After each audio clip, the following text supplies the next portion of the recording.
মা, এত রাত হয়ে গেল, ঘুমাবেন না?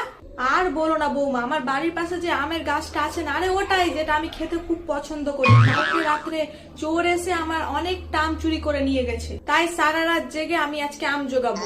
তার জন্য আপনি কেন জাগবেন? আমি আছি তো, আমি সারা রাত জাগবো আর দেখবো কে আপনার আম চুরি করে নিয়ে যায়। তুমি পারবে? হ্যাঁ পারবো তো, আপনি বিনা টেনশনে ঘুমাতে যান। আচ্ছা ঠিক আছে তাহলে। আরে মা, আপনি উঠে গেছেন? আজকে সে চোরটা আসেনি? হ্যাঁ মা, এসেছিল, সব আম চুরি করে নিয়ে গেছে। তো আমাকে ডাকোনি কেন?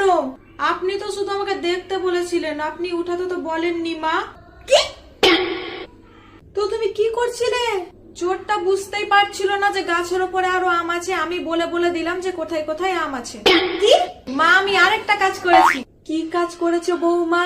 চোরটা আমাকে জিজ্ঞেস করছিল যে বাড়িতে টাকা পয়সা গয়নাগাটি আছে কিনা, তো আমি বললাম যে আছে। তারপর আমি আপনার রুমে আস্তে আস্তে করে ঢুকলাম আর আলমারির দরজাটা খুললাম, তারপর যত গয়নাগাটি টাকা পয়সা ছিল সব চোরকে দিয়ে দিলাম।